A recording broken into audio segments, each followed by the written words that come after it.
Welcome to the LEO Training Podcast, a podcast focused on scientific and real-world expertise on training strategies between your ears, behind the oar handle, on the field and court, and in the strength and conditioning room. I'm your host, Joe DeLeo. I am a strength and conditioning coach, speaker, and lifelong student focused on continuous improvement. Thank you for joining me, and let's roll to today's episode.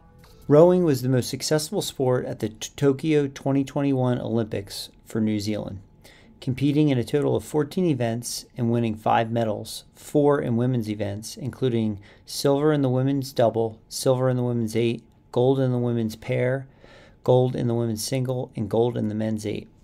However, 3 years before the Olympics, only one female rower was eating enough to fuel their training. Many athletes were underfueling and showing symptoms of REDS.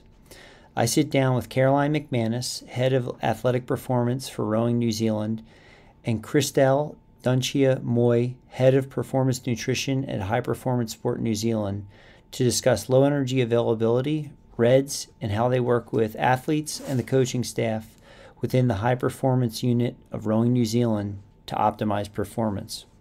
I am thrilled to welcome onto the LEO Training Podcast two members of the High Performance Rowing New Zealand staff, Caroline MacManus and Christel Dunshea-Mooij. Mooij. Thank you both so much for taking the time to come on to the podcast. I am thrilled to have you both on. I'm really looking forward to this conversation and talking about your work behind the scenes leading up to the Tokyo Olympic Games and everything that kind of went on in getting preparation done for that. So before we get stuck into that, why don't you both just take a moment, introduce yourselves, your respective backgrounds, and also your sort of role within the high performance unit at Rowing New Zealand. You want to kick off? Okay. So I am a performance nutritionist, and I'm working for High Performance Sport New Zealand for I think 12 years now. In that role, I've worked with many sports, but the sports I'm currently working with is rowing and sailing, and then I still work with some individual athletes, or slalom canoe athletes.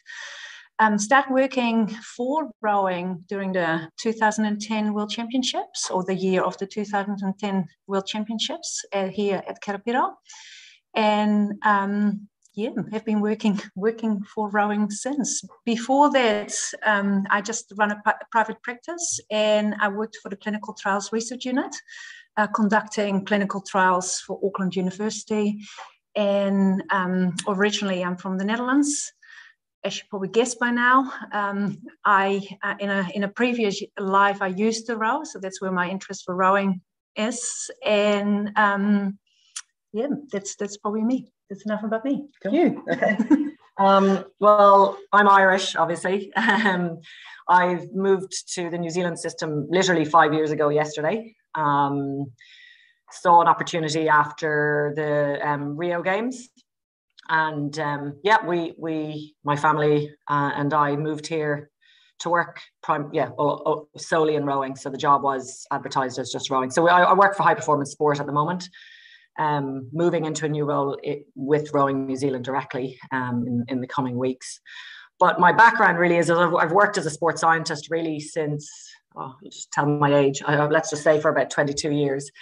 I started actually where I'm looking at your jersey based in the University of Limerick in what was called the National Coaching and Training Centre at the time. And I stayed there as it evolved into Sport Ireland Institute. So 17 years of my time there. I worked across sports. Rowing has been probably a stable all the way through, as is track and field. But I've worked with boxing, with swimming, with Paralympics, among others, some field sports as well. So the systems in Ireland are a lot smaller, as you probably would have seen at the time. So Olympic sport isn't, each sport isn't necessarily massive, but they're growing, which has been really good to see. Where in New Zealand, obviously, rowing is such a big sport and one of the tier one, I guess, sports, and so the capacity is quite large. My background in education was in sports science and exercise physiology, and then I've also got a physiotherapy degree from the University of Limerick. I don't practice as a physio, so that's me at the moment. Fantastic. Two accomplished women. So we're going to talk a ton about the lead up to Tokyo. So I think before we get into some of the specifics, I guess a little bit more context for the audience listening. So one of the things that prompted me to reach out to both of you was I was doing some research for my master's dissertation in and around low energy availability. And I actually came across some news articles, I think from the New Zealand newsroom or locker room. It's a sports website or news website. And it actually it had interview, I think, both of you at different points. But they talked about the identification of low energy availability within some of the athletes. And this was flagged before the games. So I guess that's kind of a good starting point is what is LEA or low energy availability? How is that connected to REDS? And how did you two work together as staff, as teammates on the high performance unit and being able to identify this and work with the athletes and the coaching staff? Good story. I think you could start with it. Yeah. That's a lot of questions in one. So start with low energy availability. I think the clearest way we explain it to our athletes is we look at what they're eating. We take off the cost of exercise, and then we assess how much they have left over for their normal bodily processes. So that's obviously the low energy availability. So if they are in low energy availability for long periods of time, then that could have major effects on many of their systems and performance, and that's generally the best reason why they would change their behavior. And then that's why you start talking about REDS. That's one of the questions you asked, and then how did we get about it? That's probably, I think our story starts in 2016. The New Zealand system became slightly different, and when our athletes arrived at the Olympic Games, they were asked a huge amount of medical questions, and one of those questions was, are you currently menstruating, and how many periods that you had over the previous year? We got those results back after the Olympic Games, and it was really, really clear that many of our females were not menstruating. They didn't ask if they're using any oral contraception or what the reason could be. So we were sitting there with a picture that we had information that our females were not menstruating at that particular time. Many of them didn't had 3 periods a year, and we need to do something with that. As I'm a nutritionist, obviously I'm starting to look at fueling, because since 2014 when the statement came out, I'm sure more and more work was done, and we tried to get a project on the way that we had all our females Dexa scans, and then from the Dexa scanning, during the Dexa scanning, we assessed what they were eating and then also the cost of exercise. Mm-hmm. And that was the start of the learning curve. Do you have anything to add there? No. I mean, and this is something that we'll always, and this is probably getting into probably the technical piece of it rather than the story, is getting to a point of saying what you're measuring. We know the accuracy of some things can be on and off and whatever, but we actually just made a call of using a particular way to assess energy expenditure. Yet we know there's limitations with it. However, it was really, really helpful for our project on the whole. So it's something we're always trying to look at improving. But it was powerful. Yeah. Mm-hmm. Fantastic. So I guess another question here, if a young athlete, male or female, is listening to this podcast, but in particular a female athlete, why is it not a healthy thing and a detriment to performance to not be menstruating? maybe they don't know anything about that. Could you just talk a little bit about the sort of intersection between health and performance? Yeah. So firstly, there's many reasons why a female would not menstruate. As a nutritionist, I would look at nutrition reasons, if there is any reasons nutritionally. However, I also recommend if a female is not menstruating, to see their doctor to check if there's anything else going on. So it could be a medical reason, it could be a psychological reason, and nutrition is one of the reasons, or underfueling or not eating according to the work they're doing is another reason. So if you, so that's the first thing. If they are not eating enough to provide sufficient amount of energy for their normal bodily processes, one of the things that you can see in females is that they stop menstruating, so their endocrine system is affected. And the reason that we want normal processes working because, for example, if your estrogen is not at sufficient levels, that has effect on bone health. It could have effect on cardiovascular health. What other processes are we have? Like almost every system in the body is affected if you don't consume sufficient amount of energy. The clearest one is probably mood. That was probably the one picked up by our coaches when our females start fueling properly. I recall one comment from the coaches is our athletes go through a training program which has huge demands on the body, and they're continuously giving it them all. So it was not abnormal for many of our females to cry on a reasonably regular basis. And when they start fueling properly, that's the prevalence of like emotional reactions to maybe normal, or what the coaches perceived as normal challenges, was decreased enormously. So they were just happy women in that case. And I think as well, like Christel's outlined that really well in terms of how the endocrine system can get affected. So this is moving into the red S space. We know there's a myriad of systems that can get affected. This is giving us a key, I suppose, on it. But what we did see with maybe one or two, maybe two athletes was they were getting recurrent infections. And actually and this was a complex case and a fairly successful athlete, was actually when we addressed the energy availability or the low energy availability, guess what? We no longer saw these infections. So your immune system's getting affected. There's so many things that that we have to be aware of.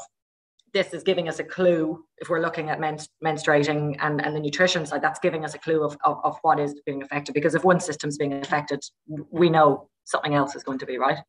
Absolutely. So you had Dexa scans done. So you're for anyone that is not familiar with that, so you're getting essentially a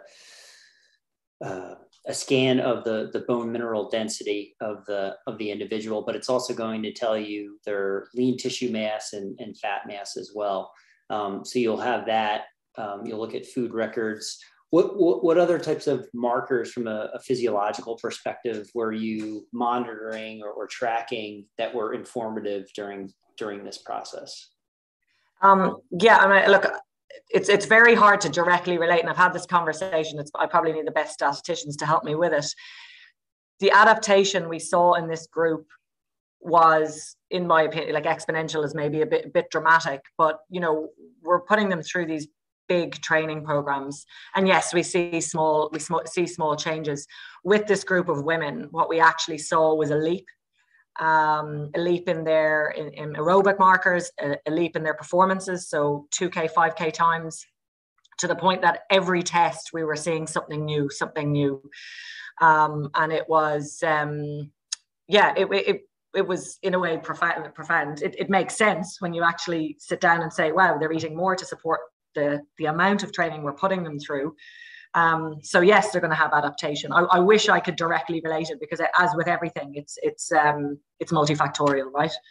But one of the things that the key the key was it was not a group of new young athletes. Yeah. It was a group of athletes with a huge amount of years of training behind their names. I think we're talking about 9 plus was the years of they were training. So 9 plus years. So you're talking about an extremely experienced group of females being to multiple international events, having succeeded at multiple international events, and you still saw those adaptations, and that's obviously. I mean, young people, young athletes, it's really, really expectable and to be expected. But the more trained they are, obviously the adaptations are not as great. Yeah, more incremental. Yes, exactly. Chris, the one other thing that I probably would love to mention in there as well that Christel and I probably stay really on track with is iron status, and low energy availability tends to come hand in hand with our athletes that are kind of teetering on that low iron side. But when energy availability is low, we tend to see the bigger drops in the iron. And obviously, if we're looking to put them through high volume, we're essentially not going to get much from them. So that is another, I suppose, knock-on effect from what we're talking about with low energy availability. That's really interesting. I haven't gotten into it yet, but I actually am about to read a journal that is looking at iron supplementation increasing energy efficiency in female rowers. So it sounds like that's in some ways parallel and connected to some of the things that we're discussing right now. So I guess the next question I have for both of you is, so you're gathering this information, you're starting to see some of these markers. These are obviously red flags, and so a conversation has to happen with the athletes as well as the coach. So how does that work, from your standpoint, both, how do you two communicate, and then how do you communicate to the coaching staff and the athletes, right? And you're going to come to them and say, all right, well, we need you to eat more food, to be able to cope with the training. Cope with the training. But the other part of it is that we might need to make some adjustments potentially on the training program side. And that can be, a tough conversation to have. That's really interesting, because looking back, we did a presentation at Sports Medicine New Zealand, and we have been looking back, and we go like, oh, that was actually a really, really good way we did it, but it wasn't as planned as you would think it would be. It was probably more like, oh, we made some good choices there. It's without too much knowledge. So we got the data, and we were really surprised. Like, from the data, we firstly, I'd like to say we did it in our females, and for the reasons we already explained, but we did this in our males as well. So we did it in the whole group. Okay.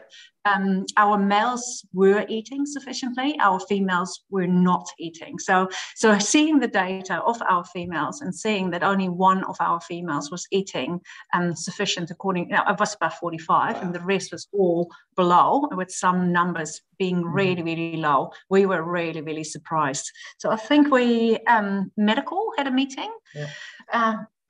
You guys were there, psychology was there, and we go like, okay, what are we doing with this? So we were sitting down with the coaches first, go like, okay, this is the data,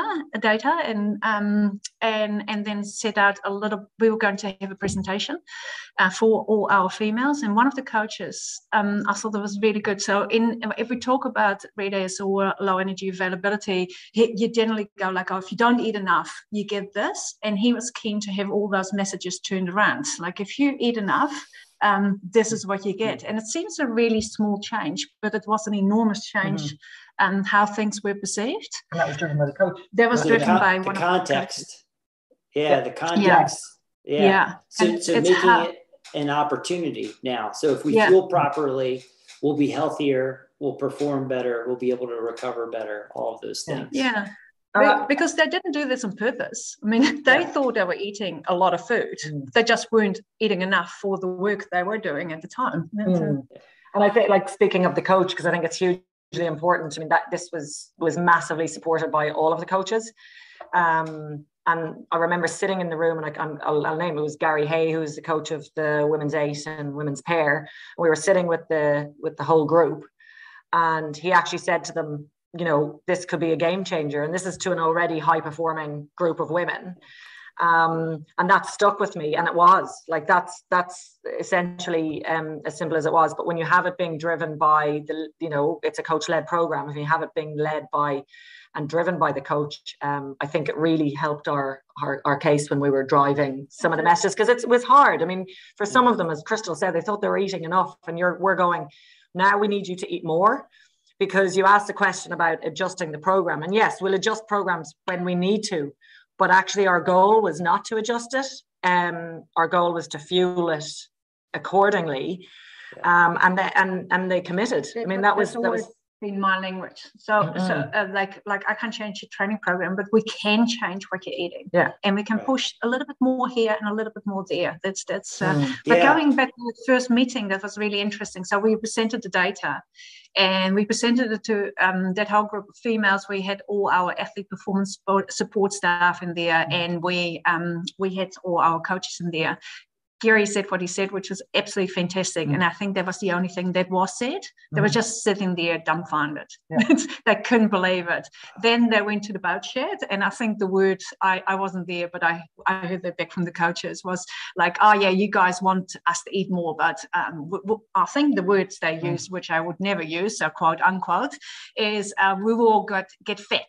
That's we don't want to eat more. That's because that would be the result. And obviously, if you're not having the right anthropometry, that's not good for performance either. So there was like, okay, they are not going to change their behaviour just based on that presentation. But can I just jump in on that before you finish off? And I think this is important for your listeners, Joe, as well, is that messaging that the women took on, as Christel said, that was talked about. You know, this is what's going to happen.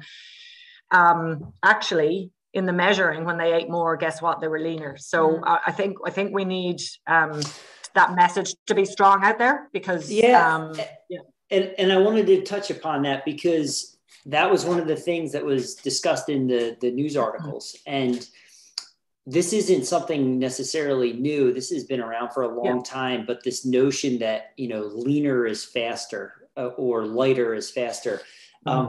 So from a scientific, point of view, why is that not accurate? And why can we actually eat more and turn out to carry, a greater percentage of lean tissue mass and do better on the performance end of things? I think there's a couple of things in there. The first thing that really that I've spent a lot of time thinking, but I don't have the solutions, is in my field of expertise, we want to know how somebody is fueling, but we don't measure the fueling. So historically we want to know if how somebody's fueling, and what we do is measure their skin folds. And then based on the skin folds, we give them a recommendation on how they're fueling, or we measure their weight. So I think by actually starting to focus on fueling and measuring and finding better ways, because I don't think we're there yet, because at the moment there's a lot of burden on that whole analysis of fueling. But just starting to look at fueling, we will get better correlation between the two. So that's the first thing. But there are a lot of questions there that we can't get answers to. That's how come that's the anthropometry of an athlete is improved when they start fueling better? Because if you start optimizing all your systems, if you can do the training that is required, if you can go to the weights room and actually train instead of just walk around, then obviously you do more, and therefore your anthropometry will improve, instead of continuously running on empty, not doing the training that's required. All your systems start switching off, and what do? Your body wants to protect itself, so it either start depositing fat if you can, or maintaining your weight. And I like that. I think to keep it really simplified is your body goes into protective mode. So our bodies, want to survive at all costs. So that's exactly what we'll do. So I think that's probably just a good take-home message on is that if you don't, if you're trying to do how many hours of training and you're not supporting it, well, your body's going to do what it can to essentially survive. And it goes back to how many systems may have been actually affected in low energy availability. So, right. Self-preservation at its finest. Yeah. Preservation, yeah. And people have been using, I'm weight stable, I must be eating enough. I go, actually, and we've been really strong in driving that message that even when you're weight stable, it doesn't mean that you are eating enough. And I think you referenced one of our articles, and obviously one of our lightweights, Jackie Kiddle, is quoted in that. And she's a very one who talks to this. And that for lightweights is a big one, because obviously there's so much complexity in making weight and weight cycling. But she is probably the what I would look at the gold standard on buying in with this and knowing that the results that she gets back, because she's essentially, she can compete against some of the best heavyweights, Fantastic. One of the quotes that I pulled out from that article from Brooke Donahue was, being lean isn't a priority, being strong is. And so I wanted to highlight that because I think it highlights and touches upon some of the things that both of you just discussed, which is this change, this shift in the thinking around being leaner is going to translate to being faster. Whereas they realized that if they were fueling better, not only would they have better performances, but they're healthier, they're more robust and resilient as an athlete.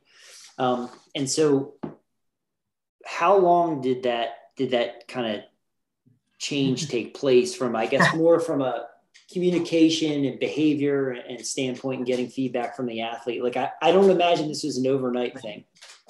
Yeah, absolutely. We laugh because it's years. I mean, I'm even referring back to, times probably 10, 15 years ago when being lean was the priority, yet the performances ended up dropping. And it was an evolution here, even from the time I arrived, that perception has changed radically. And there's still a bit of push and pull with it. But actually what we're seeing, and I mean, let's call a spade as well, is if you're strong and performing well, you are actually generally going to tend to be leaner. It just happens that way, as to what Christel's spoken to. So we're not saying it doesn't happen and that Olympic athletes aren't lean. They are lean, but what they're doing is they're healthy while doing it. Yes. And it's outcome. Historically, it's been outcome focused. So you talk, like I always talk to the athlete, talk about a race, and we generally talk how you're going to race that race. You're not talking about the outcome. However, in nutrition, people tend to talk about the outcome. I want to be X amount of kilos. I want to be X amount of mils for skin fold. And whereas you really want to go back to the process. And I think this opportunity, the way we looked at things, has got us back to the process and less focused on the outcome, with the result that obviously the outcome improved, but we're not talking about that. That's awesome. That's great. So I have a question. So rowing is a sport that's absolutely characterized by huge training volumes, high weekly hours, high number of kilometers rowed.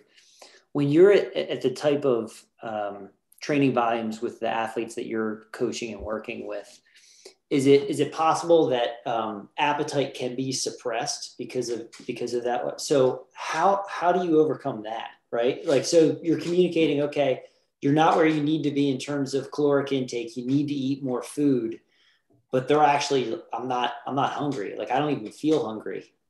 Yeah, and none of the athletes are really hungry. I think it's pretty. So it's just it's making small changes and being really empathetic. Like, yeah, I understand you've eaten a lot, and yes, I mean, our average.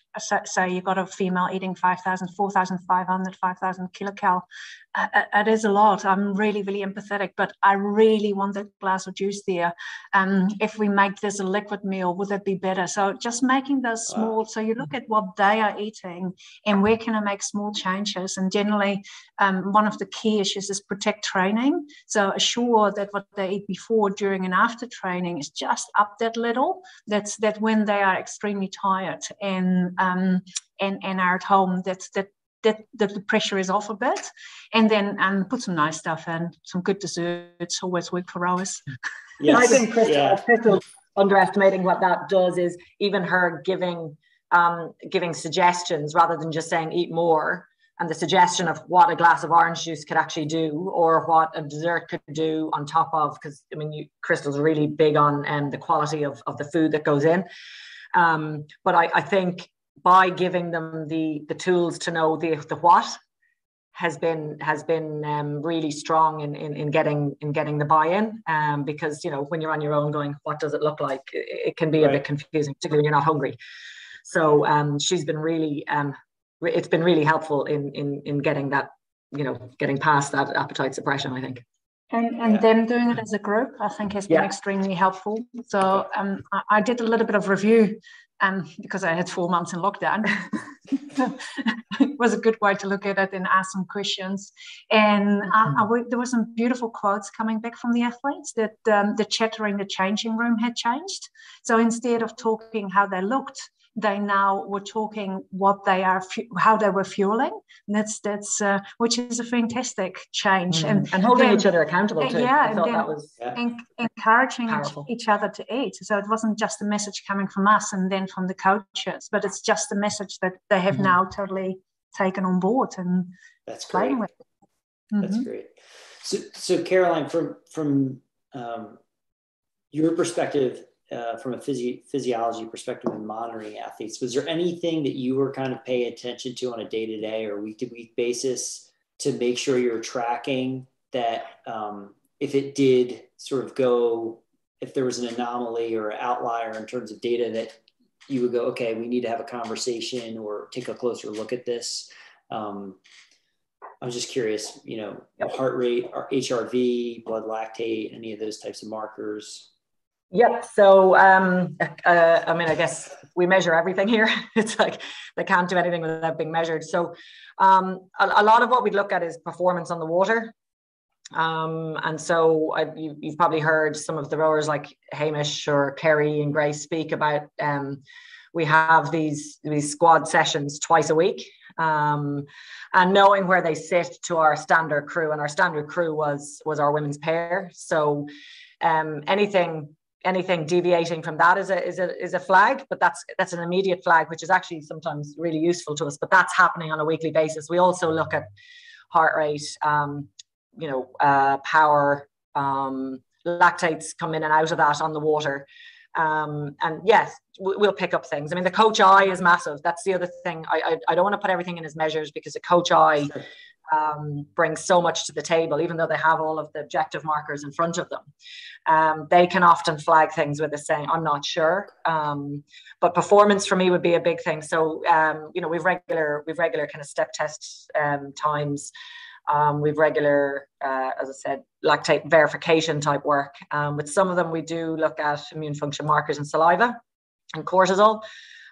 So I'm never looking at one variable, Joe, and I think that's a huge part of this, that it's a big puzzle that one thing has to inform another. Yes, with some we look at heart rate variability, and if they're over, if we're worrying about them, then we either generally, again, going back to the focus will be, poor Christel she talked about the burden is, we're just pushing the nutrition team so hard on actually supporting what we believed was the right way to get the outcome that we got in Tokyo.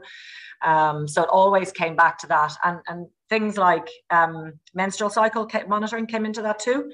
So we did have some athletes that we knew would have a cycle that kind of extended when we weren't bang on the money with the energy availability.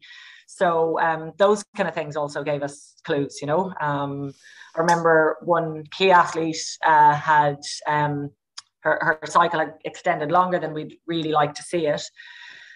And Christel, this was news to me at the time, but Christel just said to me, can we get her on recovery week? And can we really just, I guess, exceed the number of calories she actually needed that week, because we can actually get a week back very quickly. And guess what? That happened. So when they can actually see that happens, that's a direct result of her actually having a nutritional focus, or an energy focus. We got a week back, and we were able to condense back her cycle. Yeah, and you're talking about trust and buy-in right there too, because they're seeing the immediate benefits within 1 to 2 weeks. So the one thing we haven't kind of touched on is we're talking about, low energy availability in reds, but in the last 2 to 2.5 years has been the global COVID-19 pandemic, right? So that delayed the Olympics by a year. And so you're adding in a huge curveball to this whole thing. A high performance training environment is already a stressful one in and of itself. So what did that add in terms of complexity for both of you and your day-to-day responsibilities? And then also, how did that change working with the athletes? Because I have to imagine, as somebody that worked in a hospital setting, that you probably had additional health and safety protocols that you started to have to all of a sudden adhere to, to make sure you're mitigating the spread of the COVID-19. Yeah, I think the first one would be lovely for your listeners to know that we are very lucky to live in New Zealand, that although we had a couple of months of lockdown, we have been COVID-free for a huge period in the 2020 period. And I think COVID didn't strike us as hard as it might have done in other countries. So that's one of the lovely benefits we had being here at the end of the world. Definitely. I mean, but it did throw it. You're right. It threw a lot of complexities. I believe in probably the 7 months prior to Tokyo actually happening. Firstly, I still didn't think it was going to happen. But we were thrown curveballs probably every 2 weeks, up until maybe 3 weeks before we went to our pre-Tokyo training camp. We didn't know if that was going to happen either. So we had 3 contingencies, and then we knew we'd have to adapt with each. But I'd love to just emphasize the strength of the team that we have working together here is massive. And it meant that nobody sat in there and said, we can't do this. It was always, yep, we can do it. We just need to go back to the drawing board. And because there's always a way, right? There is always a way. And so the strength of the team between the coaches, the support staff, and our operational staff was just second to none. And I think it's a special thing to have been part of, because I feel like I aged more than I should have in the last 2 years. The biggest, we tried to keep away as much stress from athletes, right? That's at the end of the day, we tried to provide an environment that they could actually just go and train. We would sort the stressful pieces. Doesn't mean that they didn't have those stresses in there. I mean, the biggest one was the Olympics being postponed, and that they took a hit. I mean, we take a hit, but not to the extent that they do. And for some that wanted to retire or not stay on, I mean, that was probably the biggest thing. And then to ask them to continue to train at a level that we felt was bringing them to a natural peak. Okay, you're not peaking, but bringing them to a natural peak. It was huge from them, because they were erging in their garages, they were biking around a short loop, they were doing their gym, but they committed, and I think have to be applauded for how much they committed to this. Essentially what we ended up deciding was not going as far as the Olympics. We actually gave them a break earlier and had a longer season as a result. Okay. Whether that was right or wrong, that at the time we felt there's only so long you can make people do this, because it was psychologically draining. So when was that break? When did you insert that break? So we took it from, I think it was June. Yeah, it would have been June into July. So it would have been pre-Olympics, where some other sports actually went up to when their games would have been, had their break and then went on. So that was lockdown. June 2020 or June? Okay. Yeah, June. No, it would have been July, actually. Sorry, July, because that would have been the games would have been the end of July. Sorry, yeah, July. Okay. So they could actually have a bit of a life. Yeah. Right. Yeah. So when they were originally scheduled in 2020, we knew that the postponement was going to happen. You gave the athletes a break in July of that year. Yeah. When the postponement, when they knew they were postponed, they still had to train until July. Yeah. And they still were training until July. knowing that Caroline and the coaching team wanted to have that peak in there. And we put in some performance markers in there. So, and essentially they did exceptionally well. So, yeah. That's so tough. I know from my work with the Portuguese Rowing Federation, we had not qualified in 2019. So our athletes were in the lightweight men's double. So we were asking them to do the same thing you were asking of your athletes, with the added layer of you need to go to a qualification regatta and then you have to get in. So, we were able to qualify in April at the European qualification regatta in Varese, Italy, but that's still, it's such a big unknown and it's such a big ask of the athletes. We had to do that with our men's A2 because that actually added another complexity in the Tokyo year, because they had to spend 2 weeks in managed isolation in the hotel post qualifying. So we had to again put our heads together on how that might look so that we weren't going to detrain, but we were actually able to, put an individual focus. All they had was an erg in the room and some gym equipment. So how does that look like in terms of delivering the program to the athletes and communicating? Like, do you use an athlete management software or like Training Peaks, or is there a proprietary one? Like how do you actually deliver that program, to the athlete? The coach, we work heavily with the coach on programming. The coach will essentially be the person that actually delivers that with messaging that we may have done in that planning piece. So it comes from them. Yes, we get questions back through the coaches, through the athletes, but it's pretty open. There's pretty open communication here, and I think to the strength of that. So. But talking about curveballs, that was a huge one for Caroline and the coach, because they arrived in MIQ, so the men's aid arrived at MIQ, and they thought they were going to have 2 pieces of equipment, so there could be an erg and a bike. Whereas when they actually arrived at MIQ, due to regulations and whatever, they were only allowed to have 1 piece of equipment, which obviously changed the whole training program. We didn't want to injure them. But this talks to the family of our colleagues and around the world. I didn't want to just, our performance science and S&C team didn't want to put in something that would, number one, break them based on what we would normally do here in the water. And I have we still have a good back and forth with, I don't know if you know Rob Baker, he's Cambridge men's head coach in England. Rob and I work together in the Irish system, but we've got we're mates and we keep in touch. He asks me questions sometimes, and I just asked, and he gave me some ideas of what I could do in MIQ to mix it up. And then we had some other ideas for the afternoon where we just dropped the drag completely down on the erg, but they still got the same physiological stimulus. It actually probably was really good for the drive phase.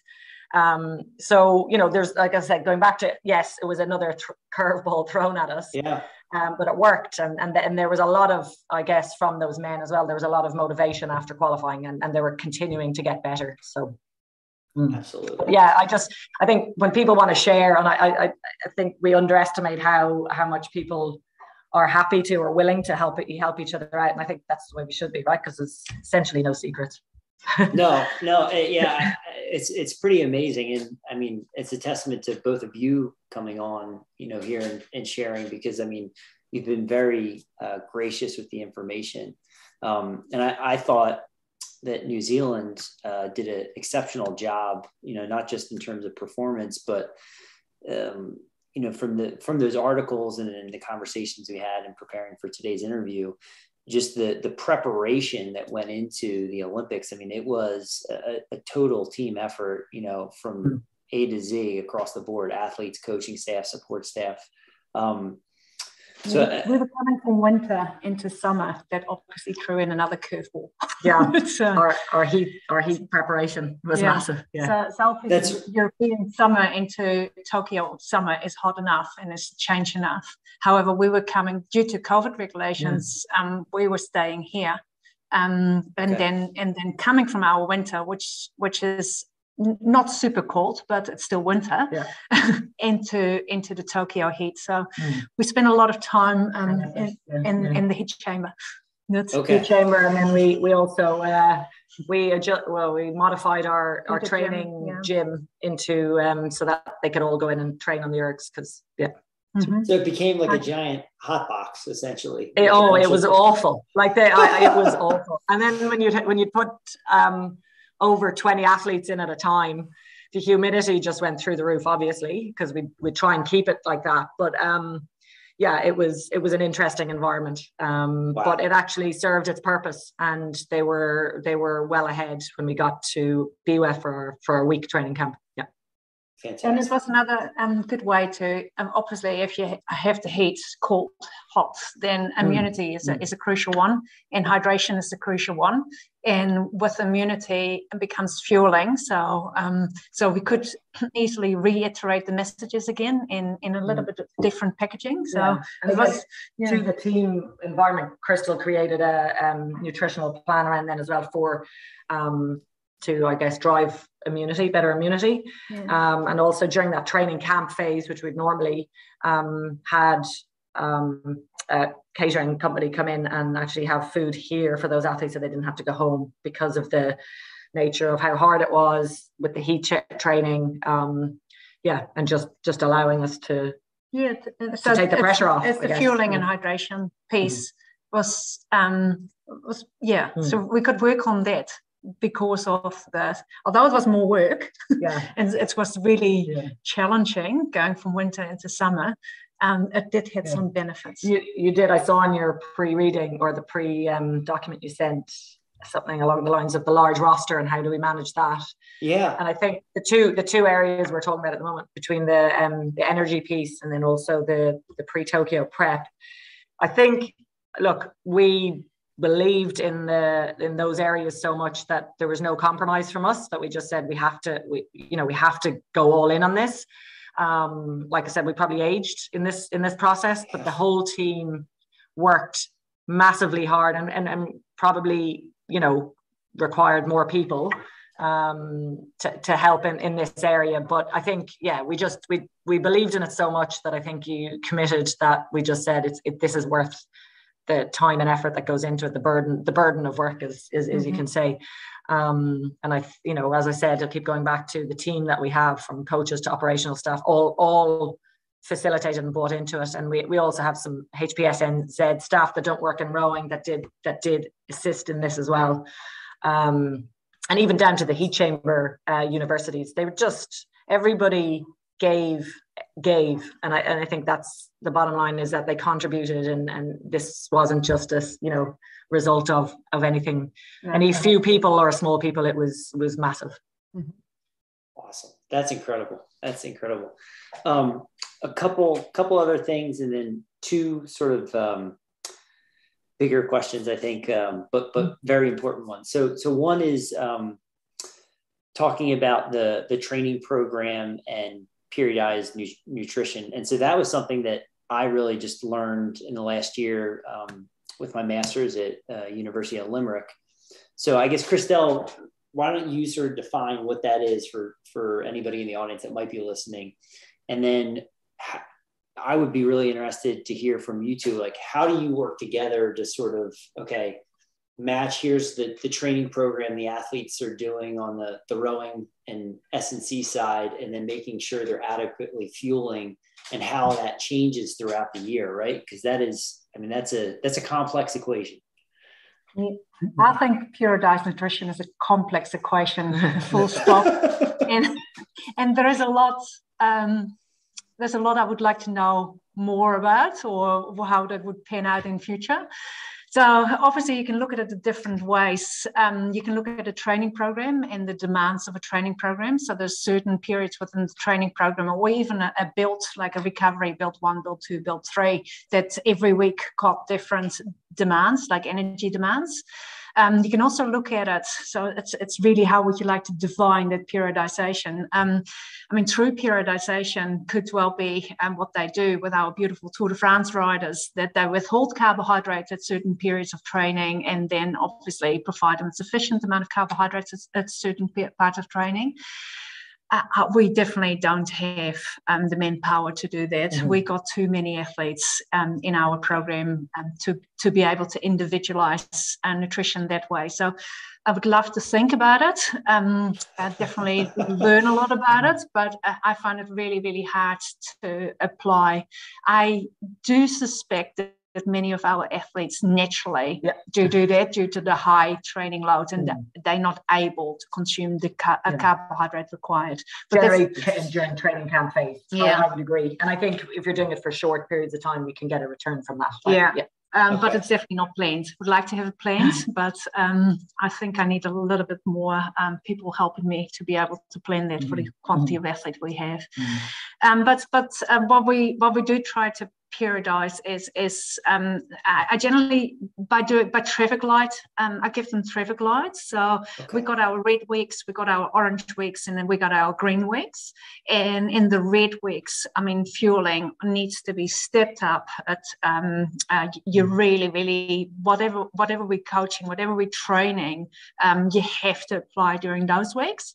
Orange weeks is you get a little bit more leeway. I do know that obviously there's lots of other things happening in your life, so depending on the demands of that.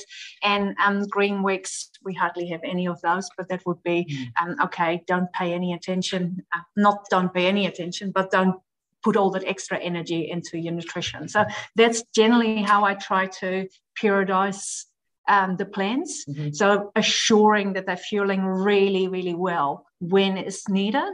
And Caroline helps me identifying those weeks. So what we might also do is just particular sessions as well, Joe. So I might say to Christel, this is going to be essentially a pretty long, either intensive aerobic, a kind of threshold type session, which we know just eats into carbohydrates. So those days I'll also say to Christel, so they may not be in our biggest of weeks, or they may be, but that particular day has got to have a massive focus.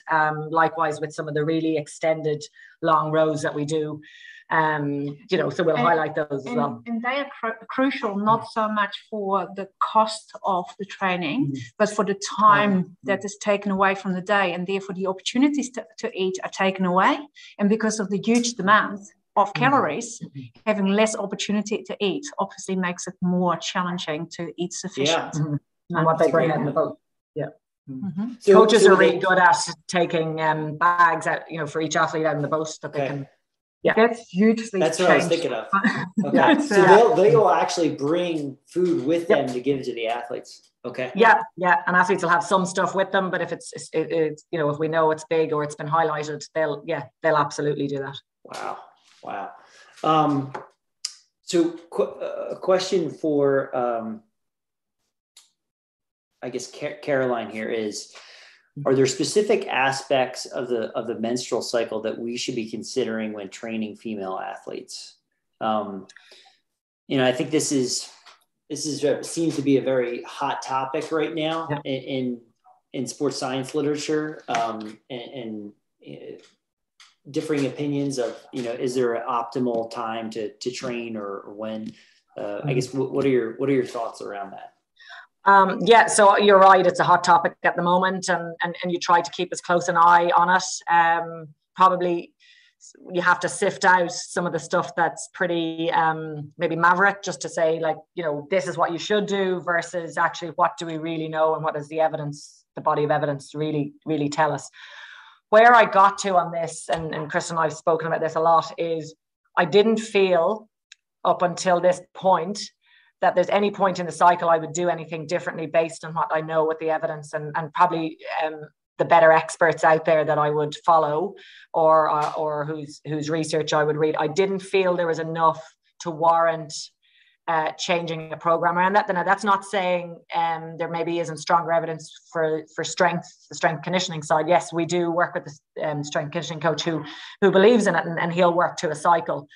But even on that, and I suppose this is a bit of a aside, is even on that, you can hormone profile people to see, should we actually will we get a better testosterone response if we do that. Some people you won't, some people you will. So I think the bottom line was, I felt there's not sufficient evidence for me to say this program should be radically different. Plus are we getting adaptation and are we getting improvements? Yes. So why would I change it radically? And that's what I will still adhere to until I know something is most definitely telling me that things should change. Now, what I would like to say is it doesn't mean that we're not observing the different areas of the cycle. We do know some people really struggle premenstrually. And we did put a focus in there. Christel will put a focus with nutrition, and we might do it with a recovery perspective just to make them feel that little bit better, because most people perform quite well within our system. Some don't. And we did have some observations, and I guess I want to share this because it would be worth, I don't know if people listen and if people, it's worth sharing this kind of stuff. Is one of our key athletes in her premenstrual phase had higher heart rates and higher lactates in aerobic sessions. And that observation only came out of accident when we went out and went, this just doesn't make sense to what we're actually normally seeing, because we do regular monitoring of this athlete. Then we started noticing it was around that part of the cycle. So put a heavy focus on recovery modalities, whether it be cold or compression, or nutrition was a big one from Christel. And the feedback is generally, yes, I feel better and I can perform it, because she could still perform. It just felt like it was at a greater cost to her. Sure. So the feedback was actually, yes, that makes a difference for me. And I suppose that's only an N=1, right?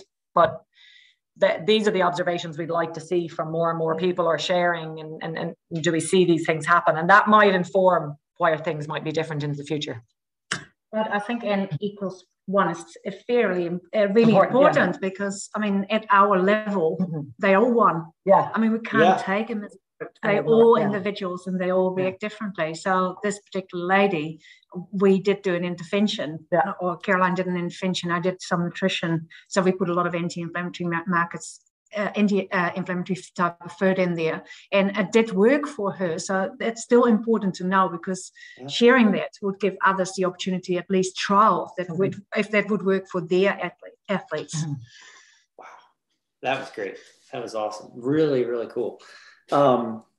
So we could probably wrap up with this question, and this is for both of you to answer. So first, I guess, what advice do each of you have for the male coaches in the sport of rowing working with female athletes, right? Because it is still a pretty male-dominant sport in some regards. So all I think these coaches are males. Yeah. Right.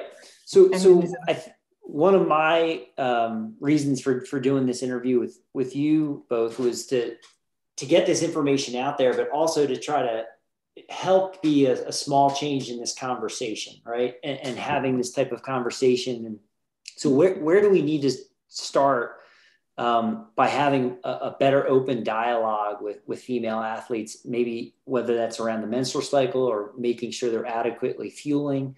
What do we need to look at, and how do we communicate? Caroline and I had a chat yesterday because we were going to have this chat with you. And one of the things we came obviously, me being Dutch, Caroline being Irish, we are working in a New Zealand system, being fully aware, and that's still fairly European-based systems, being fully aware of cultures. So we have a whole world full of different cultures.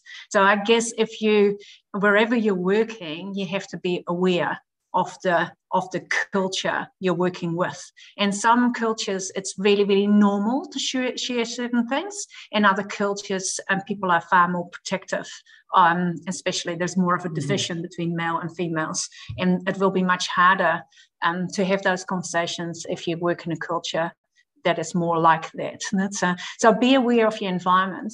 And then the other thing we talked about was we are we're having the benefit that our culture, like our world, is changing, and we do start to talk more about things like menstrual cycle and males and females. So we're normalizing those issues much more. So that's already happening. And there's a will, because even when we did start talking menstrual cycles and periods, the women, are strongly going, we want these conversations and we want you in them with the coaches. The coaches were welcoming it. And I think that's the piece, is how, a male coach that predominantly has never spoken about this it can be a difficult conversation. So if we can help facilitate that, the athletes are open to it. And I mean, many of these coaches have young daughters, and they just, they're interested and they want to know, and they want this to be part of the conversation and part of what we consider during the training or the planning of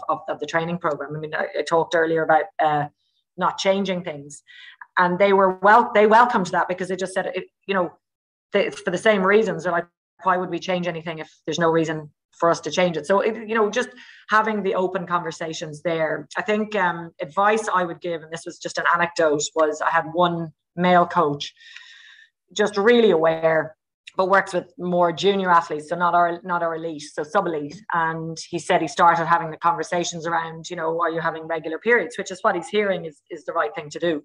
And he had pushback from a mother. And, that's the reality. So my advice there was maybe use a female or somebody that can be seen where parents would actually see that as being okay. And as Christel said, then we're starting to normalize conversations right from when we're in the teenager years all the way through. But yeah, it's a conversation now here that I think it is really normalized. In this building. But we're aware this is one building in the world. Yeah. It's probably becoming fairly normal within the New Zealand environments, but I don't know about other countries. That's not where we are living. Right. Yeah. So it's really listening to your audience, I guess, and trying know it's really important. And see how that could work for you. And as a practitioner, I guess it's probably useful to say, just know your relationship or develop your relationship with your coach before you start saying, all right, we got to talk periods or menstrual cycles. The relationship development is always going to be huge there, and make them feel comfortable and educate them accordingly. Wonderful. Final question for both of you. So where do you think, in working with elite athletes, where do you think is the next area that we can continue to gain performance, right?